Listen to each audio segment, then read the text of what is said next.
as we mentioned earlier, a pinpoint weather alert for some oppressive heat moving in. Thankfully today, not bad. Tony, a nice breeze out there too. Yeah, in fact, a very active breeze, Shannon, kind of ventilating things a little bit. Temperatures in the 70s, right? That's not too hard to take.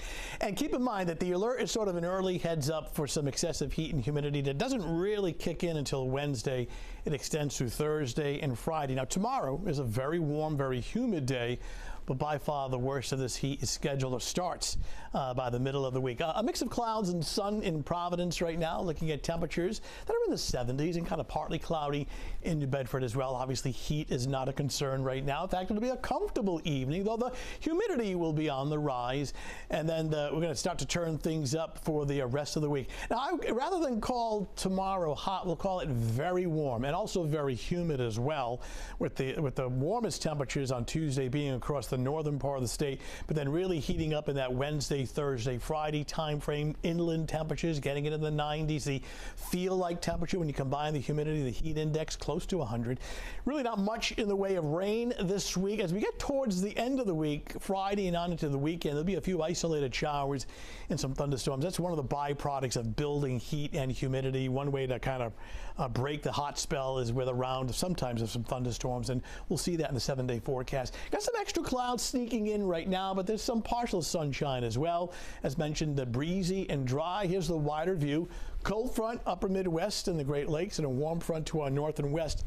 It's right in here, this wedge, where you can see the heat. Now, here in New England, I mean, we're doing okay. Right, 76 degrees. You see across the Midwest and the Ohio Valley, these are actual air temperatures between about 90 and 95 degrees. Small piece of this headed our way for tomorrow, but more so Wednesday, Thursday, and Friday. All this darker green indicates higher dew points, in other words, high humidity.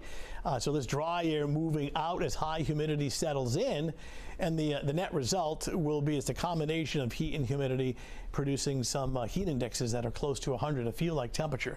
So for tomorrow afternoon, it's essentially mid to upper 80s, but with the high humidity, these numbers will feel several degrees hotter. And notice along the south coast, it's cooler. That's why we go to the beach, right? Temperatures there in the middle to upper 70s. Tomorrow morning, sunshine by 11 a.m., wasting no time, getting up to about 82, 83 degrees, real blast of summer. Again, these are your inland temperatures. Nice day by the pool tomorrow with sunshine. Temperatures topping out in the middle to upper 80s, but again, feeling a lot warmer with that high humidity. Beaches have some sunshine, air temperature at 76, enough of a component of the breeze off the ocean to keep that temperature settled into the mid to upper 70s. Water temp at 67. Bay forecast, that southwest breeze is still somewhat active, 10 to 15. Gusts to 20 knots. All right, 7-day forecast, very warm and humid for tomorrow with some sunshine, but the heat really kicking in that Wednesday, Thursday, Friday time frame. Areas away from the ocean in the 90s. Isolated thunderstorm Friday afternoon. Same deal over the weekend. We don't see any kind of a washout here, but each day does feature the chance of a passing thunderstorm and temperatures in the 80s. And we should stress it's not just the daytime temperatures, but the nighttime temperatures will be quite warm and quite humid. So air conditioners really working overtime this week. You know, Mike said this last week, but I'm going to echo it. After all the rain that we had last summer and really, frankly, for a year and a half straight, we'll take the humidity. There you go. Just stay hydrated. Exactly. All right, Tony, thank you. Still ahead on 12 News.